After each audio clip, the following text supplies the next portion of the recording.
नमस्कार, आप देख रहे हैं संसद टीवी। आपके साथ मैं हूं पराक्रम सिंह शेखावत। नमस्कार, मैं हूं शालिनी खंडेलवाल। कार्यक्रम लोकतंत्र राउंडअप में हम आपके लिए लेकर आए हैं लोकतंत्र से जुड़ी कुछ खास खबरें। शुरुआत करते हैं लोकतंत्र की सुर्खियों के साथ। एस सेल्वा गणपति और सुष्मिता देव ने ली राज्यसभा के सदस्य के तौर पर शपथ। बीजेपी के एस सेल्वा गणपति पुदुचेरी से और टीएमसी की सुष्मिता देव पश्चिम बंगाल से सांसद निर्वाचित हुए। दिल्ली के विज्ञान भवन में आयोजित हुआ 67वां राष्ट्रीय फिल्म पुरस्कार समारोह। उपराष्ट्रपति एम वेंकैया नायडू ने कहा, फिल्में राष्ट्रीयता पैदा करने का सर्वश्रेष्ठ माध्यम। भारतीय जनसंचार संस्थान में लोकसभा अध्यक्ष ओम बिरला का संबोधन। स्पीकर ने कहा, स्वतंत्र और निष्पक्ष पत्रकारिता से बनता है मजबूत लोकतंत्र। बिहार विधानसभा भवन शताब्दी समारोह कार्यक्रम में राष्ट्रपति हुए शामिल। राष्ट्रपति रामनाथ कोविंद ने की जनप्रतिनिधियों से लोकतांत्रिक मूल्यों को बनाए रखने की अपील। कोविड टीकाकरण के तहत 100 करोड़ टीके लगाने का लक्ष्य हासिल। प्रधानमंत्री नरेंद्र मोदी ने देशवासियों को दी बधाई। प्रधानमंत्री ने कहा, रिकॉर्ड वैक्सीनेशन केवल एक संख्या नहीं बल्कि राष्ट्र के रूप में देश की क्षमता की एक झलक। सुर्खियों के बाद नजर डालते हैं लोकतंत्र से जुड़ी बड़ी खबरों पर। संसद भवन परिसर में राज्यसभा सभापति और देश के उपराष्ट्रपति एम वेंकैया नायडू ने 2 सदस्यों को राज्यसभा सदस्यता की शपथ दिलाई। पुदुचेरी से भाजपा के एस सेल्वा गणपति और पश्चिम बंगाल राज्यसभा सीट से टीएमसी की सुष्मिता देव राज्यसभा सांसद निर्वाचित हुई। ये पहली बार है जब बीजेपी को उच्च सदन में पुदुचेरी से प्रतिनिधित्व मिल रहा है। वहीं पश्चिम बंगाल से सुष्मिता देव निर्विरोध निर्वाचित हुई हैं। राज्यसभा के सभापति एम वेंकैया नायडू ने राज्यसभा के नवनिर्वाचित सदस्यों एस सेल्वा गणपति और सुष्मिता देव को उच्च सदन की सदस्यता की शपथ दिलाई। सेल्वा गणपति पुडुचेरी से जबकि सुष्मिता देव पश्चिम बंगाल से राज्यसभा के लिए निर्वाचित हुई हैं।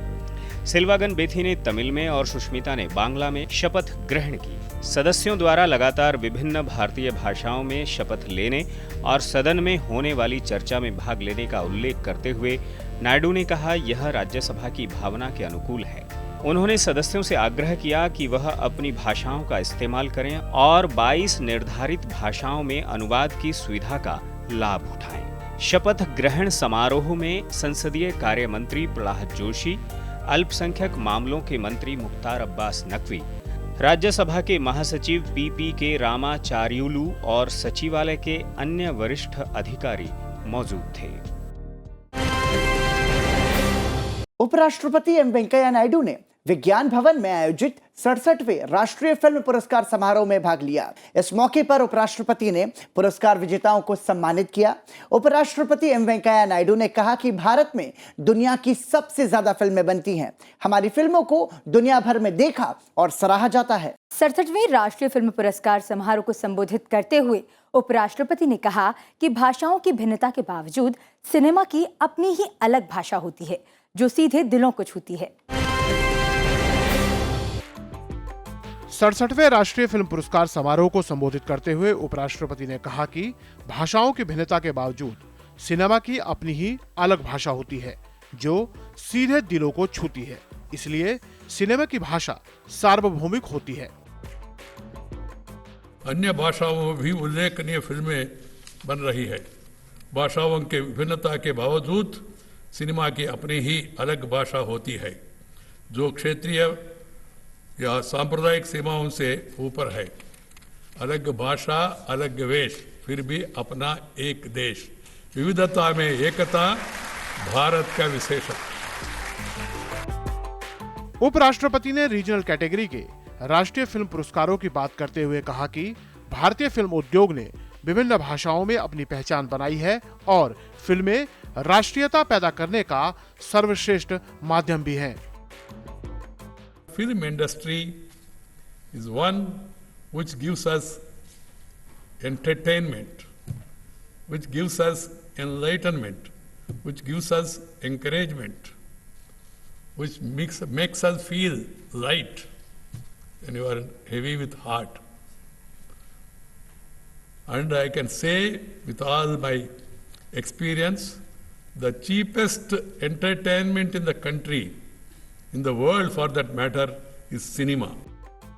दिल्ली के विज्ञान भवन में आयोजित 67वें राष्ट्रीय फिल्म पुरस्कार समारोह के विजेताओं को उपराष्ट्रपति एम वेंकैया नायडू ने सम्मानित किया।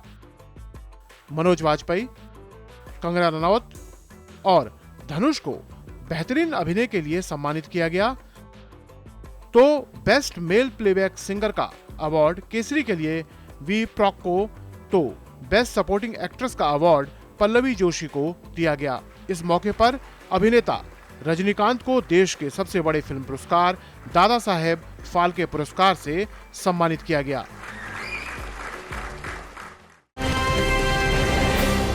लोकसभा अध्यक्ष ओम बिरला ने भारतीय जनसंचार संस्थान IIMC दिल्ली के सत्रारंभ कार्यक्रम का शुभारंभ किया।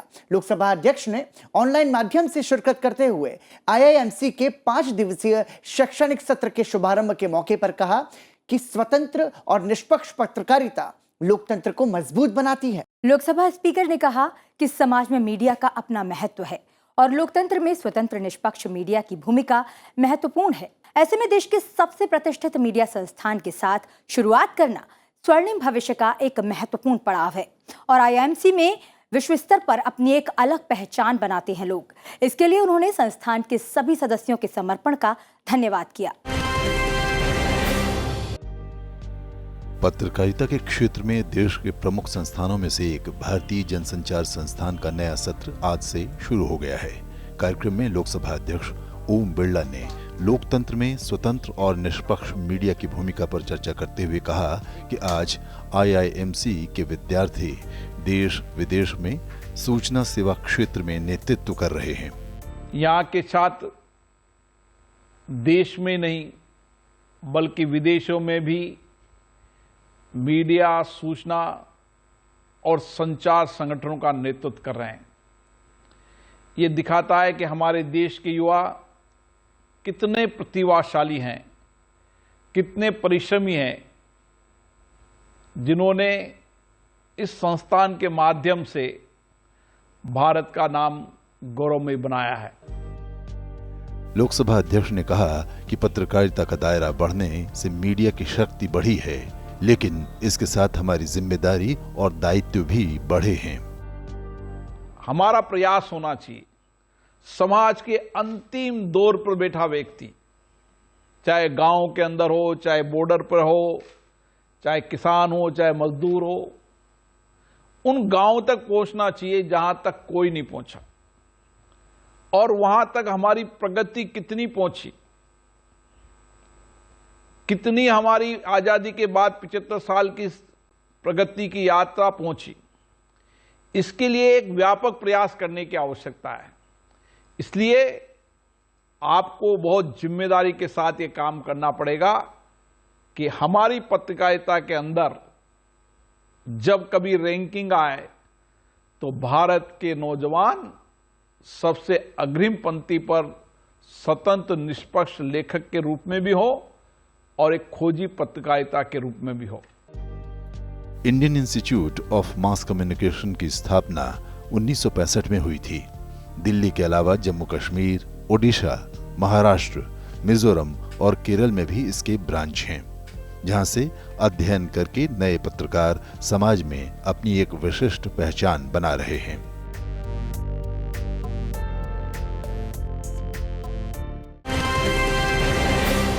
राष्ट्रपति रामनाथ कोविंद ने बिहार विधानसभा भवन शताब्दी समारोह का उद्घाटन किया। इस मौके पर राष्ट्रपति ने कहा कि बिहार हमेशा से इतिहास रचता रहा है। शताब्दी समारोह को संबोधित करते हुए राष्ट्रपति रामनाथ कोविंद ने कहा कि भारत ने भी 1 करोड़ टीकाकरण के लक्ष्य को प्राप्त करते हुए एक नया इतिहास रचा है। बिहार विधानसभा भवन के शताब्दी समारोह का उद्घाटन करते हुए राष्ट्रपति ने कहा कि लोगों की आकांक्षाओं का ध्यान रखा जाना चाहिए। साथ ही उन्होंने जनप्रतिनिधियों को लोकतांत्रिक मूल्यों का पालन करने की भी सलाह दी। राज्य की जनता आप सभी जनप्रतिनिधियों को अपना भाग्य विधाता मानती है और उनकी आशाएं और आकांक्षाएं आप सब पर ही टिकी होती है। सभी देशवासियों में, जिनमें बिहार के निवासी भी शामिल हैं, अपने बेहतर भविष्य के लिए उनकी ललक दिखाई पड़ती है। मुझे विश्वास है कि आप सभी विधायकगण अपने आचरण और कार्यशैली से जनता की आशाओं को यथार्थ रूप देने का प्रयास करते रहेंगे। बिहार को लोकतंत्र की धरती बताते हुए राष्ट्रपति ने कहा कि अपनी यात्रा के दौरान बिहार विधानसभा ने कई ऐतिहासिक बदलाव देखे हैं। उन्होंने सदस्यों से राज्य के विकास के लिए संकल्प लेने का भी आह्वान किया। मुझे प्रसन्नता है कि आज आप सब ने सामाजिक अभिशापों से मुक्त, वरदानों से युक्त तथा सम्मानों से पूर्ण बिहार के निर्माण के लिए संकल्प अभियान का शुभारंभ किया है। मेरी एक कामना है कि आप सभी विधायकगण आज इस सदन में लिए गए संकल्पों को कार्यान्वित करें तथा बिहार को एक सुशिक्षित, संस्कारित और सुविकसित राज्य के रूप में प्रतिष्ठित करने के लिए निरंतर प्रयत्नशील बने रहें। इससे पहले राष्ट्रपति ने शताब्दी स्मृति टावर की आधारशिला रखी और विधानसभा भवन परिसर में बोधि वृक्ष का पौधा लगाया। मौजूदा विधानसभा भवन में 1921 को संयुक्त बिहार और उड़ीसा प्रांतीय परिषद के पहले सत्र का आयोजन हुआ था। शताब्दी समारोह के माध्यम से नई पीढ़ी को विधानसभा के गौरवशाली इतिहास को जानने का अवसर मिलेगा।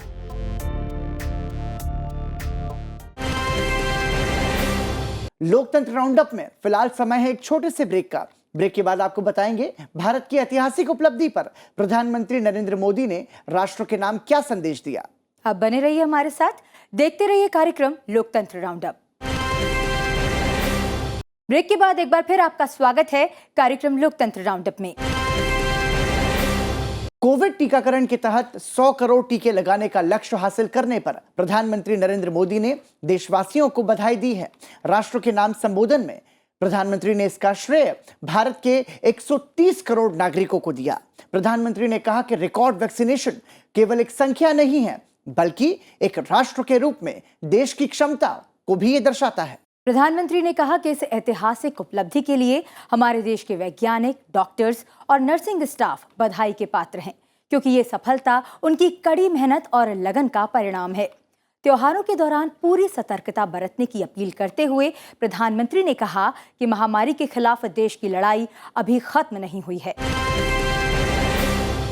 कृतं में दक्षिणे हस्ते जयो में सव्य आहितः। 21 अक्टूबर को भारत ने 1 बिलियन 100 करोड़ वैक्सीन डोज का कठिन लेकिन असाधारण लक्ष्य प्राप्त किया है। इस उपलब्धि के पीछे 130 करोड़ देशवासियों की कर्तव्य शक्ति लगी है। इसलिए ये सफलता भारत की सफलता है, हर देशवासी की सफलता है। कोरोना वैक्सीनेशन के आंकड़े 100 करोड़ पार होने पर प्रधानमंत्री ने खुशी जताते हुए कुछ इस अंदाज में देशवासियों का आभार जताया। उन्होंने कहा कि ये नए भारत की तस्वीर है जो कठिन लक्ष्य तय कर हासिल करना जानता है। ये उस नए भारत की तस्वीर है जो अपने संकल्पों की सिद्धि के लिए परिश्रम की पराकाष्ठा करता है। साथियों, आज कई लोग भारत के वैक्सीनेशन प्रोग्राम की तुलना दुनिया के दूसरे देशों से कर रहे हैं। भारत ने जिस तेजी से 100 करोड़ का 1 बिलियन का आंकड़ा पार किया है, उसकी सराहना भी हो रही है। प्रधानमंत्री ने कहा कि 100 करोड़ वैक्सीन डोज की वजह से दुनिया अब भारत को ज्यादा सुरक्षित मानेगी। उन्होंने कहा कि वैक्सीनेशन अभियान सबका साथ, सबका विकास, सबका विश्वास और सबका प्रयास का जीवंत उदाहरण है। हमारे लिए लोकतंत्र का मतलब है सबका साथ। सबको साथ लेकर देश ने सबको वैक्सीन मुफ्त वैक्सीन का अभियान शुरू किया। गरीब, अमीर, गांव, शहर, दूर सुदूर, देश का एक ही मंत्र रहा कि अगर बीमारी भेदभाव नहीं करती तो वैक्सीन में भी भेदभाव नहीं हो सकता। टीकाकरण अभियान की तारीफ करते हुए प्रधानमंत्री ने कहा कि ये बहुत बड़ा सामर्थ्य है, प्रबंधन कौशल है, टेक्नोलॉजी का बेहतरीन इस्तेमाल है, जो आज बड़े बड़े देशों के पास नहीं है। वैक्सीनेशन प्रोग्राम विज्ञान की कोख में जन्मा है, वैज्ञानिक आधारों पर पनपा है और वैज्ञानिक तरीकों से चारों दिशाओं में पहुंचा है। हम सभी के लिए गर्व करने की बात है कि भारत का पूरा vaccination programme science born, science driven और साइंस बेस्ड रहा है। प्रधानमंत्री ने कहा कि देश ने कोविन प्लेटफॉर्म की जो व्यवस्था बनाई वो भी विश्व में आकर्षण का केंद्र है। भारत में बने कोविन प्लेटफॉर्म ने न केवल आम लोगों को सहूलियत दी बल्कि हमारे मेडिकल स्टाफ के काम को भी आसान बनाया।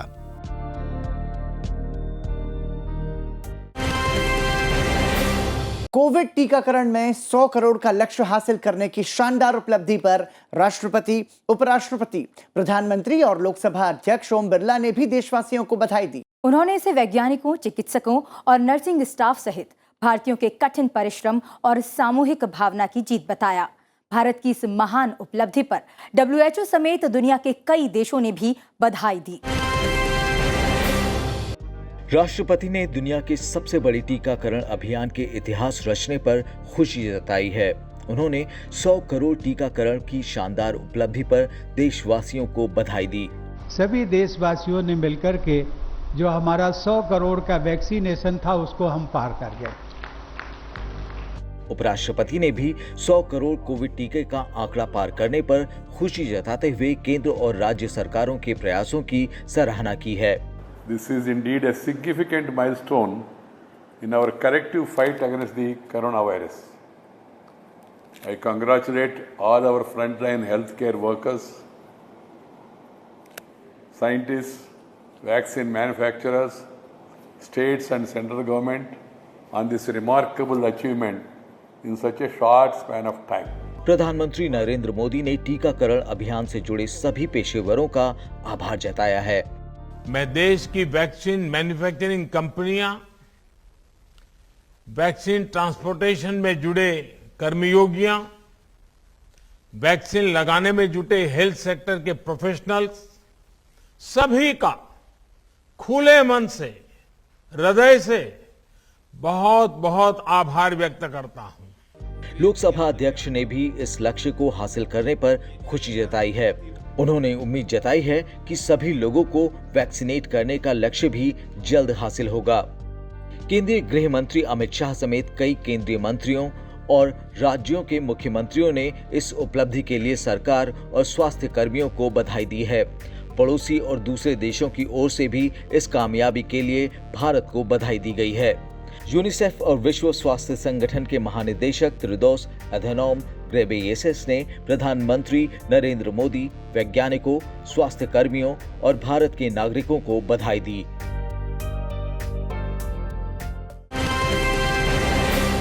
कोविड ने विश्व को सामाजिक, आर्थिक तौर पर प्रभावित किया है।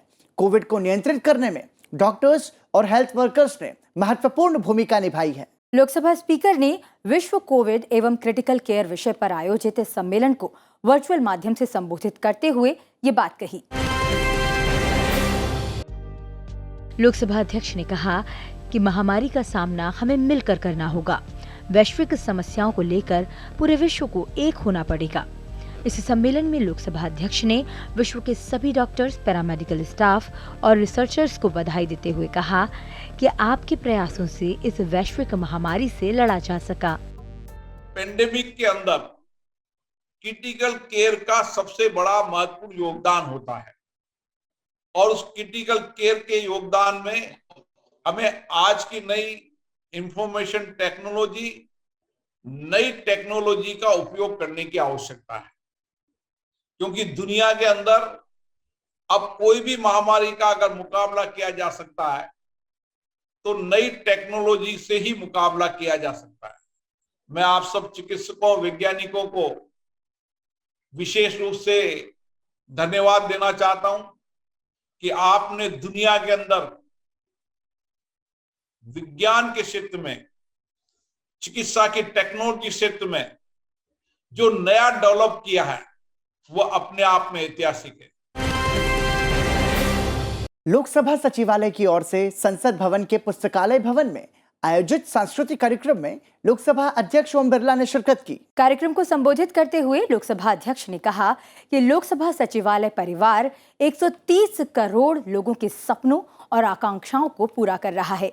इस मौके पर रंगारंग सांस्कृतिक कार्यक्रम भी आयोजित किए गए। लोकसभा सचिवालय परिवार भारत के 130 करोड़ लोगों के सपनों और आकांक्षाओं को पूरा कर रहा है।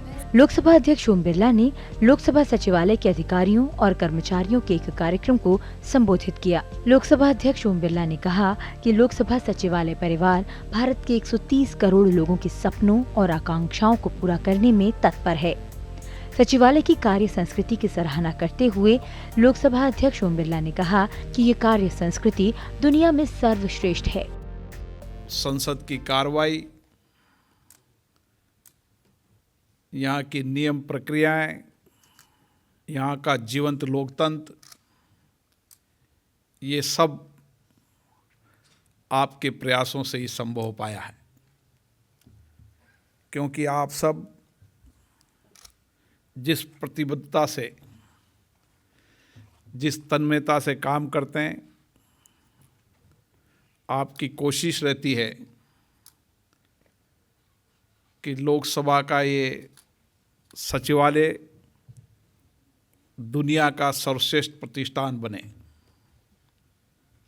और संस्थान बनने के लिए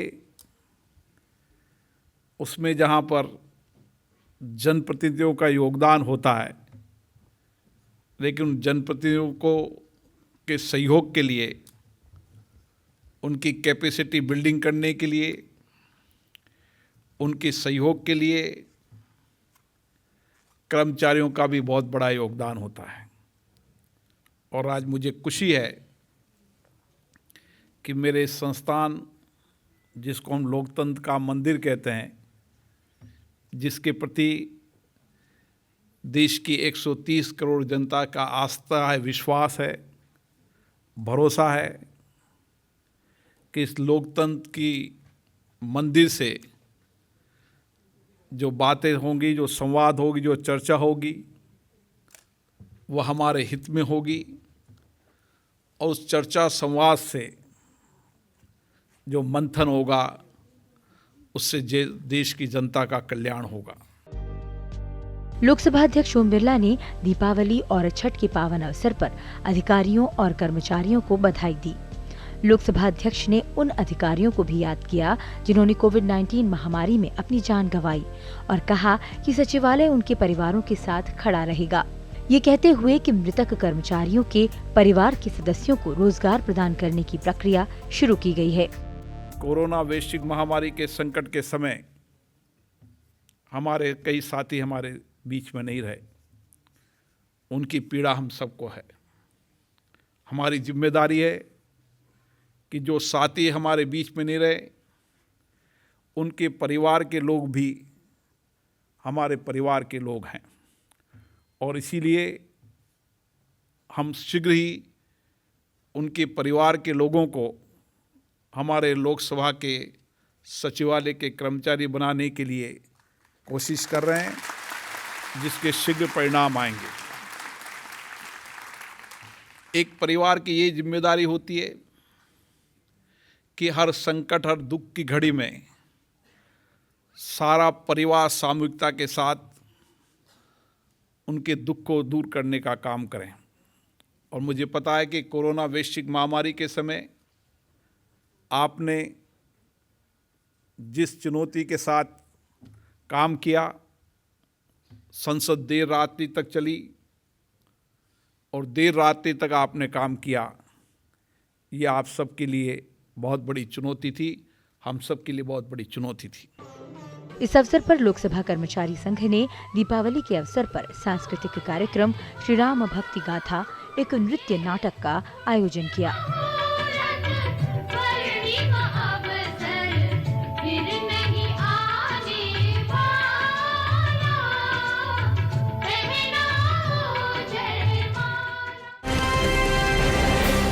लोकतंत्र राउंडअप में आज के लिए फिलहाल इतना ही। लेकिन जाने से पहले एक जरूरी बात, आप हमारे इस कार्यक्रम को संसद टीवी के YouTube चैनल पर भी देख सकते हैं। फिलहाल मुझे और पराक्रम को दीजिए इजाजत। नमस्कार।